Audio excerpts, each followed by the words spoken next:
Chapter 12. I'm not sorry.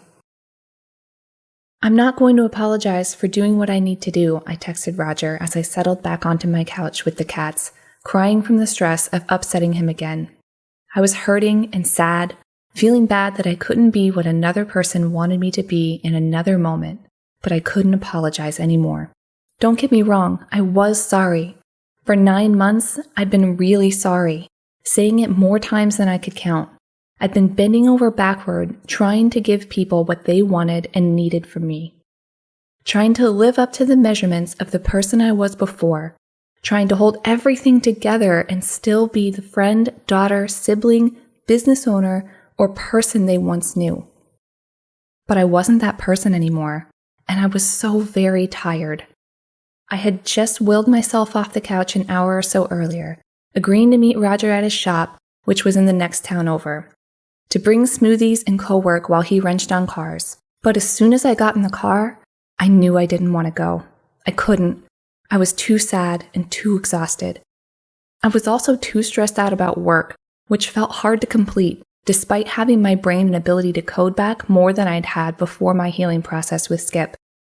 I just wanted to be in my little bungalow with the cats, cozied up as I worked, and not having to deal with the noise of the world. I decided to go ahead and grab smoothies anyway and drop his off at the shop to say hi before heading back home. I knew he was going to be upset. I knew I was letting him down again, but I also knew in my bones I had to put myself first. When I showed up, he was happy to see me and greeted me with a sweaty kiss. It was late summer and still blistering hot out. He was blasting tunes while laying out different parts on the ground and had a little chair set up for me to work in. The same camping chair I'd broken down in when my brain had stopped working just a couple months before. That was probably the last time we'd co-worked, and he was clearly upset when I let him know I was just going to head back home. Pouting and putting on his best guilt trip, he tried to convince me I'd be fine working in the shop, that I could stay because that's what we had planned. At some point during his effort to let me know how disappointed he was, I cracked.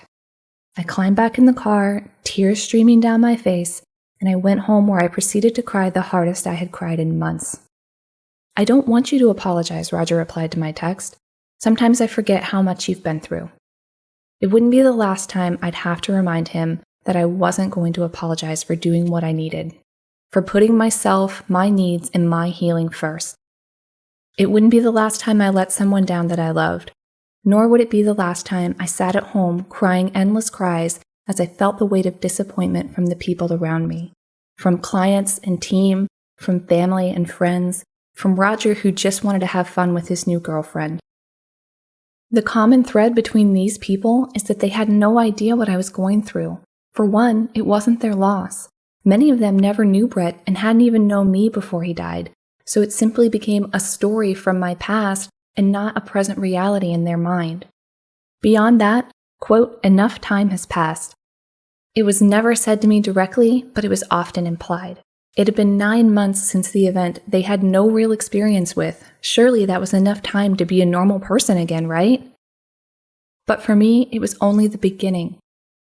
It hadn't even been a year, and I had yet to face all the anniversaries that would break me apart again and again. I had only just begun the work of getting my brain back and still struggled with the effects in ways I was only beginning to understand. My business had died a slow death in those 9 months, and I had run out of money. I had gone from being 3 months ahead in business income with taxes set aside to needing help to pay my rent. I was struggling in ways no one could see because sympathy doesn't last nearly as long as grief. What's worse, the understanding, support, and compassion didn't last nearly as long as it was going to take to find my footing in the aftermath. I was flailing around, fighting to keep everything going, and so lost as to who I was. Yet people still expected me to show up and be a person in the world. Not just any person, though. The person they needed me to be. It was crippling, and I simply couldn't give them what they wanted anymore.